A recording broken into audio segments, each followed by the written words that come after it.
All right, you know you're in bad shape and your league's in a bad spot when you're taking advice from, of all people, Adam Silver. That is exactly what WNBA head and Commissioner Kathy Engelbert did. The commissioner of the WNBA has continued to make, well, such an embarrassment of herself and the league. Even Adam Silver is trying to save her.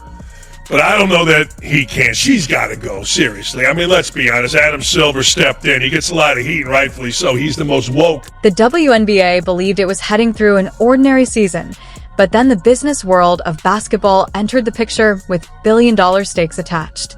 Suddenly, Caitlin Clark and SOPHIE Cunningham found themselves at the heart of a massive league-wide controversy. Fans began choosing sides almost instantly, creating a divide that spread faster than any referee's whistle. Meanwhile, Adam Silver's latest decisions have sparked a major debate.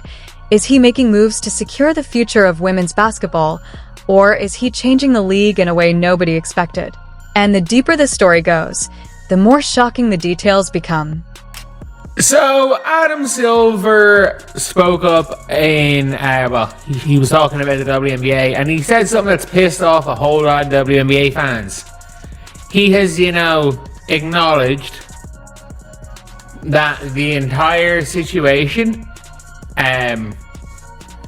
is a shit show, basically. He did not say that. That is me. I do apologize. My mouth is a little bit all over the place, not in a good way. It should be okay tomorrow for the live game. There was a point when the WNBA's biggest struggle was simply getting people to notice it. But now, that situation has completely changed. The league has gone from fighting for attention to dealing with an overwhelming wave of new fans who cannot get enough of the action. The challenge is no longer attracting viewers. It's figuring out how to manage this sudden explosion of popularity and handle the millions of people who are now watching closely. Kathy Engelbert, WNBA commissioner, wanted to do nothing about it. Disgusting. Just like she did nothing to prepare the league for the explosion that was coming with Caitlin Clark. Just like she did nothing to protect Caitlin Clark throughout these 3 years, the golden goose, the meal ticket for everybody, the tide that has lifted all boats. Once again, Kathy Engelbert wanted to sit on her hands and do absolutely nothing, and it's a fire. That incredible shift did not happen overnight, and it wasn't the result of one simple advertising strategy. Instead, it came from a rare combination of elite talent, perfect timing, and an unexpected wave of fan excitement that completely changed the way people viewed the league. The sudden explosion of interest forced basketball executives to reconsider their plans and rethink almost everything they thought they knew about the WNBA's future. Wait a minute. Correct me if I'm wrong here. I thought the WNBA was surging in popularity.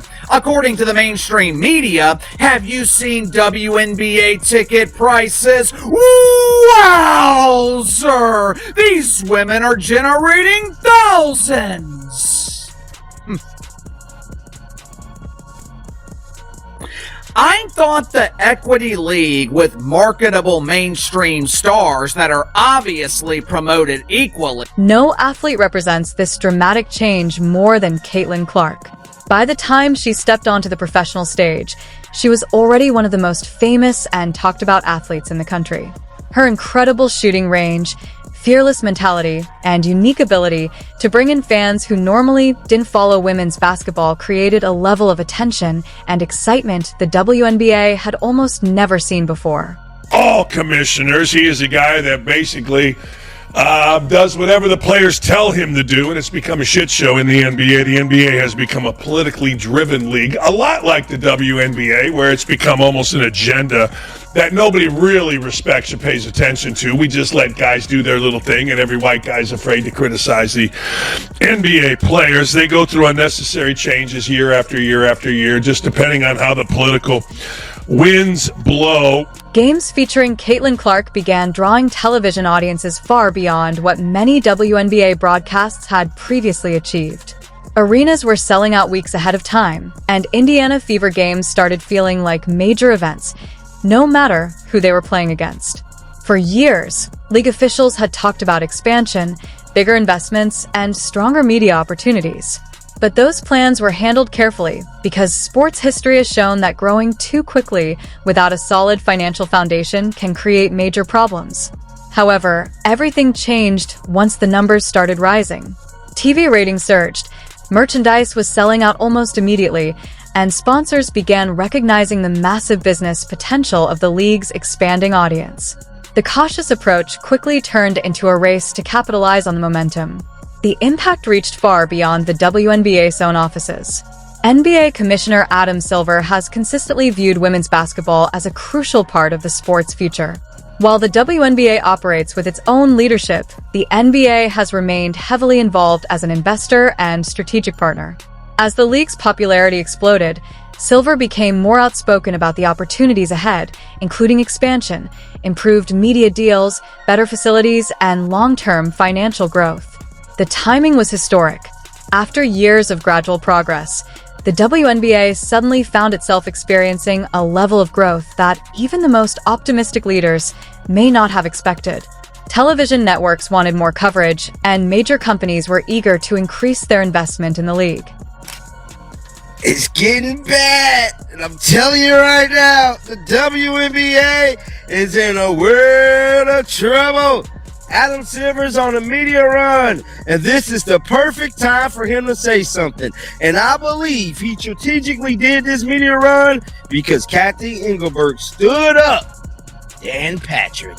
Oh yeah, y'all remember about a week ago when she was supposed to be on the Dan Patrick show, and Dan Patrick said, damn, even Adam Silver come on my show to answer the... Cities that had previously shown little interest in bringing a franchise to their markets suddenly began preparing serious expansion proposals.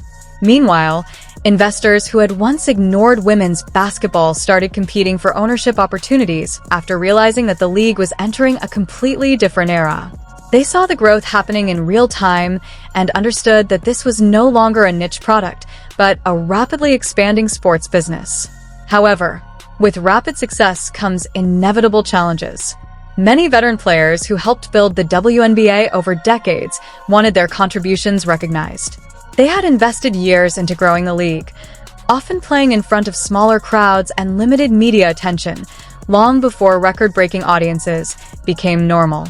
At the same time, many newer fans were introduced to the WNBA primarily because of Caitlin Clark's arrival and viewed the league through the excitement surrounding her rise. Both perspectives had valid points, but bringing them together into one shared story became much more difficult than expected. That divide became even more visible whenever discussions about physical play and competition took center stage.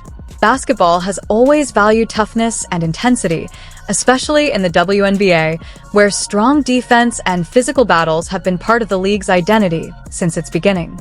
The challenge was finding the balance between respecting the league's traditional style of play while also adapting to the attention, expectations, and new audience that came with its sudden explosion in popularity. Caitlin Clark's arrival changed the WNBA forever, bringing record-breaking attention, intense debates, and millions of new fans to the league. Her popularity pushed executives to rethink expansion, media deals, player investments, and the future of women's basketball. With rapid growth came challenges, from debates over physical play to balancing veteran respect with a new generation of stars. Players like SOPHIE Cunningham became important pieces by providing leadership, toughness, and support around Clark. As television deals, sponsorships, and expansion opportunities exploded, the WNBA entered a new era where every decision could shape the future of the sport. The league is no longer fighting for attention. It is learning how to handle the spotlight it finally earned.